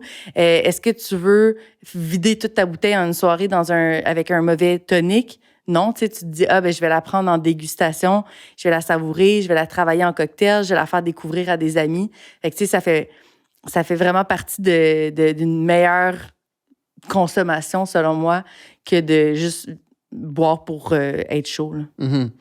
Puis, attendant de parler, je sais pas si tu fais souvent comme une vision micro puis macro de toi-même puis de ton entreprise, mais c'est fou parce qu'à t'entendre parler, puis là, vu qu'on vient de parler de l'état de l'alcool du Québec, au Québec, tu sais, c'est fou que comme tu as créé un blog quelques années ou même peut-être au début, mais que tout cet élan d'alcool au Québec, c'est micro-distillerie, micro-brasserie, c'est créé, puis que tu avais déjà des racines, que quand ça l'explose, tu étais là pour être comme sur le terrain, tu sais, comme t'es là dans l'ouragan, mettons, d'une manière aussi. T'es là dans l'ouragan à interviewer les gens, puis c'est tellement fou. C'est un bizarre parallèle, là, mais Jean-Michel Basquiat, il y a une entrevue au Musée des Beaux-Arts récemment sur lui puis la musique. Puis j'adore voir des expos qui résument des parties de l'histoire culturelle parce que t'es comme, oh wow, il sortait avec Madonna. Puis là, tu vois, OK, telle personne était là dans tel lieu à faire telle chose. Puis là, ça l'a créé comme un courant musical, artistique. Fait qu'on dirait que quand on va prendre du recul, tu sais, maintenant, on dirait que comme il y a eu l'époque de la prohibition, tu sais, qu'on a documenté historiquement puis qu'on parle quand même, mais là, tu sais, à ma mémoire, peut-être, je m'y connais juste pas, mais il n'y a pas eu des grosses phases importantes dans l'histoire de l'alcool au Québec comme qui se passe présentement. Puis c'est fou que t'es dans le milieu, t'es dans le noyau. Mais quelle chance, tu sais. Honnêtement, là-dessus, là, dans la vie, tout est une question de timing. Puis, j'aurais pas pu le prédire. Là. Moi, c'est vrai, j'ai commencé, il y en avait vraiment pas beaucoup. Là. C'était comme, il y avait Ungava, qui était un spiritueux québécois, tu sais, mais c'était pas, on s'attendait pas à ça. Mm-hmm. Puis là, finalement, regarde qu'est-ce que c'est devenu. Puis effectivement, j'étais au cœur de la tempête, là, parce que quand j'ai fait le premier livre, on l'a sorti, puis on s'est dit, coudonc, on était-tu un petit peu trop d'avance? Tu sais, comme ça, il a bien fonctionné, mais pendant la pandémie, par contre, là, genre, il a redoublé, les ventes ont redoublé de ce livre-là parce que les gens ont eu cet intérêt-là. Fait que moi, je pensais que c'était acquis qu'il y avait des spiritueux québécois, mais j'ai découvert qu'il y avait beaucoup de monde qui s'en était rendu compte pendant la pandémie quand on s'est intéressé aux produits québécois. Mm-hmm. Fait que, non, c'est vraiment le fun. Puis c'est vrai que, non, je prends pas le temps toujours de me dire micro, macro, comme de mettre l'œil sur la situation. Mais effectivement, un jour, je vais pouvoir regarder ça de loin puis me dire comme, oh my God, c'est ça qui s'est passé. Ouais. Puis tu vois, mes livres vont être dans ma bibliothèque, comme je disais tantôt, mais ça va être comme, pour vrai, ça va être une genre de petite page d'histoire de qu'est-ce qui se passait dans ce temps-là. Là. Mais c'est littéralement, tu sais, j'imagine aussi de voir le contraste en les deux livres, tu sais, en termes de choix d'alcool. c'est fou que tu l'as vécu, c'est à la première ligne. Ouais. Écoute, il n'y a pas plus première ligne que de faire des mix. Là. Ouais, T'es comme, genre, quelle bouteille j'ai besoin, qu'est-ce qui s'offre à moi, là? Dans quelle année, mettons, après avoir ouvert un ou deux cocktails en 2014, que tu t'es dit, OK, moi, je vais prendre comme langue du Québec ou que l'alcool du Québec, ou ça s'est juste fait naturellement? Ça s'est un peu fait naturellement parce que c'est venu avec l'idée de faire un livre. Tu sais, j'étais comme, OK, là, je pense que ça serait un bon moment si je veux pitcher une idée à quelqu'un. Ouais. Puis Max, à l'époque, m'avait proposé, peut-être sur les alcools du Québec. Là, au début, j'étais pas sûre parce que je voulais pas que ce soit quétaine, terroir. Tu sais, moi, quand quelque chose était québécois, c'était des panaches de Rigno puis des carreaux rouges et noirs. Puis là, j'étais comme si j'ai pas le goût de tomber là-dedans. Et après ça, je me suis dit, wait a second, je suis quand même capable de mettre mon grain de sel là-dedans. Ouais. Je me suis dit, OK, c'est une bonne idée. Puis finalement, en avançant, j'étais comme, OK, c'était la seule bonne idée. Là. C'était ça qu'il fallait faire. Là. Mm-hmm. Est-ce que tu veux faire ça pour le restant de tes jours? Pour le moment, je te dirais oui, mais avec l'évolution naturelle que ça prend. Mm-hmm. Parce que, tu sais, depuis le début, ça a toujours évolué. Fait que je me dis, ça n'arrêtera pas d'évoluer. Puis moi, à travers ça, je vais prendre la place que j'ai envie de prendre. Mais ouais, si je peux créer jusqu'à la fin de mes vieux jours, je vais être bien contente. Puis où est-ce que tu veux aller côté comme entrepreneurial? Écoute, c'est comme une question que je me pose pas souvent dans l'entrepreneuriat. C'est juste le faire? Je vais plus le faire. Puis j'y vais plus par qu'est-ce que j'ai envie de faire, comment je peux y arriver, prochain projet. T'sais, il y a toujours un projet dans ma tête qui va créer la suite. Donc, mettons, ça serait quoi comme un gros rêve? Ben, je pense que le passer là, à la télé, ça serait le fun. T'sais, un projet une émission télé. plus stable, là. Oui. Peut-être dans l'idée de Ici comme nulle part ailleurs ou je sais pas trop encore quoi. Mais d'amener ça un petit peu plus loin parce que il y a encore beaucoup de monde qui écoute la télé. Comme j'ai dit, un enfant du web, mais il y a encore un beau public qui écoute la télé que j'aimerais qu'il me découvre, que j'aimerais rencontrer. Donc, ça serait le fun dans un futur proche. C'est fun un milieu aussi qui a les moyens. C'est ça. Il y a encore beaucoup d'argent en télé. Ouais. Puis, ça serait le fun d'en profiter. Vraiment. Est-ce que tu trouves ça difficile? Parce que là, les congés parentaux évoluent. C'est constant évoluer. Travailleurs autonomes, la réalité des travailleurs et travailleuses autonomes, ça évolue aussi beaucoup.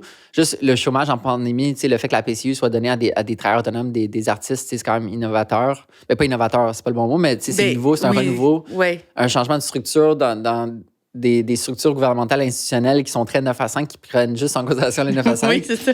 Que ce soit les hypothèques qui peuvent être plus difficiles, etc. Ouais. Comment tu vis une grossesse étant comme travailleuse autonome? Bien, j'ai la chance de ne pas être une vraie travailleuse autonome parce que comme un ou deux cocktails, c'est une compagnie Inc. Ouais, OK. Je suis l'employé de ma compagnie. OK, ouais.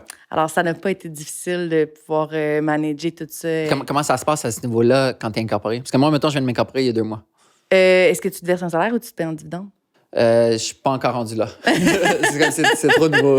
Mais si tu te verses un salaire, tu es un employé, donc tu as accès aux mêmes avantages qu'un employé ailleurs. Fait que dans le fond, ils prennent, dans le cas d'un congé parental, ils vont prendre le pourcentage sur ton salaire que tu t'es donné dans les 32 dernières semaines. Puis le gouvernement aide à ces paiements-là ou c'est juste l'entreprise qui doit assumer? Non, c'est pas l'entreprise qui assume. OK. Oui, c'est ça la beauté des choses. Oh, wow. C'est que là, je m'enlève un salaire. Oh, wow, c'est cool, ça. Oui. Fait que c'est ça. C'est un avantage d'être incorporé. Là, mais après ça, il y a un certain niveau que ça vaut pas la peine de t'incorporer, puis tu arrives à un certain tournant dans ta vie où que ça vaut la peine de t'incorporer. Ouais. Moi, c'est dans le cadre du Fonds Bell. Là, j'avais pas le choix parce qu'ils font pas de prêt à des gens personnels. Ah ouais? Non, c'est vraiment des entreprises à entreprises. Fait que je me suis incorporée à ce moment-là.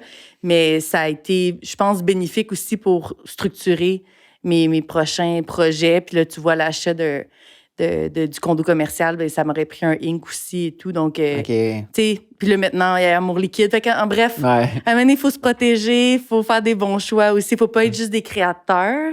Tu sais, comme quand on est créatif dans la vie, souvent, on laisse tomber des facettes qui sont super importantes, qui nous protègent dans le futur ou qui nous aident à nous établir. Ouais. Mais il faut faire cette job-là plate. Personnellement, c'est une conférence de Guy Laliberté que j'ai vue à C2 Montréal, qui avait dit, tout art, même si c'est de l'art, c'est 50% business, 50% créativité. Ben oui. Puis la journée que je suis comme, wow, OK, Je suis clairement pas à 50-50, tu sais. Non, c'est dur d'être à 50-50, là. Mais oui, c'est vrai. C'est vrai. Puis, C'est vraiment important de le savoir. Ben, c'est ça. Puis si on est vraiment pas bon là-dedans, là, parce que moi, je suis quand même une créative rationnelle, là, fait que je suis capable de me remettre à l'ordre. Mais si on sait qu'on a un penchant vraiment pour le créatif artiste, ben, de bien s'entourer d'une personne qui est capable de nous ramener sur le droit chemin, puis de faire attention. Je crois que c'est la meilleure façon de bénéficier puis d'en vivre, là, parce que sinon, on t'en vit pas là, de ton art. Là. Ouais. Puis mettons dividende, côté congé de maternité. Là, c'est ça que je ne sais même pas comment il fonctionne, mais comme tu n'as pas de salaire, je serais curieuse de voir. Je crois que c'est un des avantages. Qu'est-ce que tu penses? OK, c'est une grosse question, je m'excuse. Mais qu'est-ce que tu penses que sociétalement, on peut faire de mieux pour permettre que plus de femmes soient dans l'entrepreneuriat, surtout d'un point de vue dans le monde médiatique, culturel? Comment on peut faciliter la prochaine génération à venir puis avoir du fun? Je pense que c'est dans le empowerment assez jeune. Parce que maintenant, là, moi, je vois pas, juste à l'âge que j'ai 30 ans, puis je me suis jamais sentie défavorisée par rapport à un homme. Là, je pense pas que j'ai pas eu de chance que quelqu'un a pas eu, mais je pense que c'est dans le guts puis la confiance en soi. Puis dans les femmes, on a beaucoup la crainte de ne pas faire les choses parfaitement ou d'attendre d'être parfaite avant d'agir. Ce que les hommes ont un peu moins. Là, je pense que les hommes sont un peu plus dans une mentalité je vais le faire, puis quand je vais être arrivée là, je vais m'arranger pour que ça fonctionne. Mais ça, je crois que ça vient de quand même des messages qui sont très, très loin, peut-être jusqu'à l'éducation petite enfance, là, mais je ne suis pas spécialiste. Mais je pense de laisser entendre aux femmes que tout est possible, puis qu'il n'y a pas de limite. Ça va faciliter les choses. Oui, c'est ça. J'avais eu des conversations avec mon ex qui était réalisatrice, puis, tu sais, si tu es une jeune fille au primaire, puis tu sais pas que c'est possible d'être réalisatrice, comment tu peux le savoir? T'sais, dans le sens où juste le fait de savoir, c'est un peu... Hier, j'en parlais avec Jean-Michel Blais qui est venu au podcast que la manière que tu vois la vie est influencée par ta langue.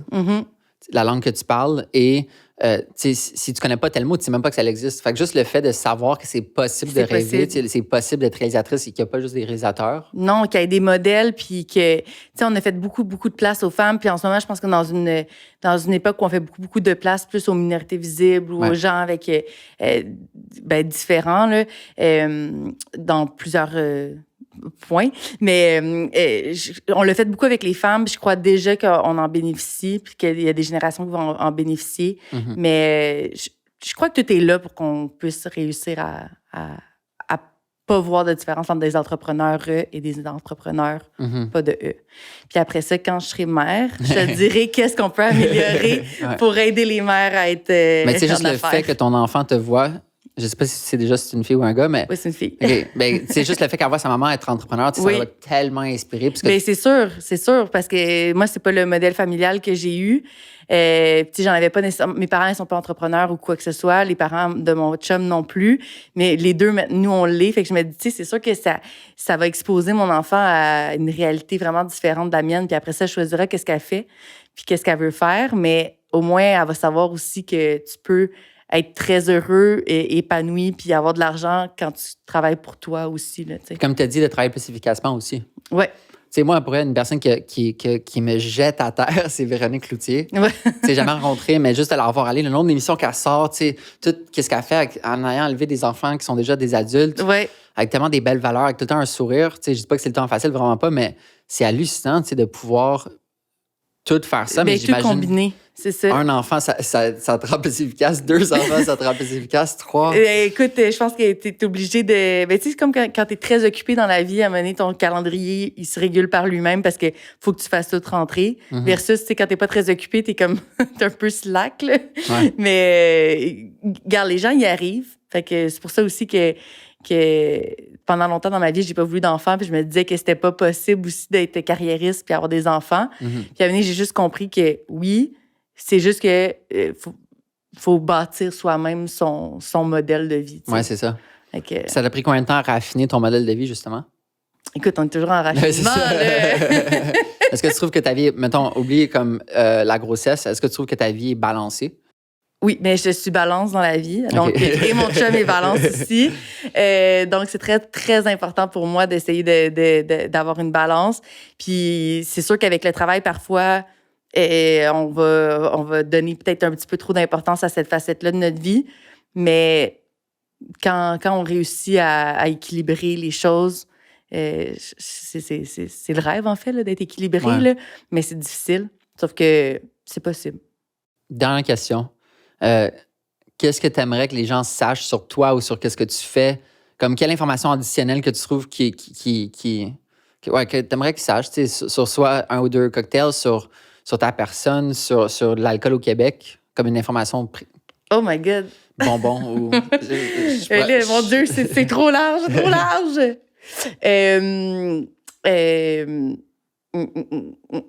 Je sais pas. Je sais pas. Ou une citation qui te guide. Ah, ben, ça, je peux t'en donner une. Ouais. J'ai entendu ça à C2 Montréal. Quelle année, by the way? C'est dans les premières, c'est Ruby Brown. C'était sur le canal? À l'Arsenal? C'était quand c'était à l'Arsenal, mais plus dans les containers. Là, ça a déjà été dans les containers. Okay. En tout cas, dans les premières années. Ça fait longtemps. Mais c'était « Always be nice to people ». Puis, j'ai pas nécessairement toujours été nice to people dans ma vie parce que j'étais assez comme directive. Puis ça m'a vraiment j'ai toujours gardé en tête parce que, justement, je l'ai parlé tantôt, mais tu sais, travailler avec des gens sur une très longue période, se rappeler de qu'est-ce qu'ils ont fait pour toi, d'enrichir des relations, de travailler avec les mêmes photographes, c'est parce que tu as été quand même agréable, là, sinon les gens ne travailleraient pas avec toi. Puis c'est ce qui t'amène le plus loin. C'est ce qui t'amène le plus loin dans ta vie, d'avoir des bonnes relations. Fait que d'être gentil avec les gens puis de pas se prendre pour quelqu'un d'autre, là, c'est fun de voir aussi le mouvement de bienveillance sur les plateaux. Ça fait tellement du bien que le gentil est maintenant cool. Les égos soient comme... Rester dans les années 90. Ouais, c'est ça. Là, honnêtement, là, tu sais, comme... Je sais pas pourquoi, tu sais, que les égos ont réussi à avoir autant de place dans la vie, là. C'est tellement désagréable. Puis aujourd'hui, en étant comme plus... On est des collègues, des confrères, consoeurs. Je trouve qu'on avance vraiment plus vite, là. Ouais. Rose, merci tellement d'être venue pour elle. Hey, merci de l'invitation. C'est vraiment cool ce que tu fais. C'est vraiment impressionnant, c'est inspirant. J'espère que ça va inspirer les générations à venir. Puis j'ai hâte de voir où est-ce que tu vas aller. Puis j'espère que tu vas accomplir tes rêves.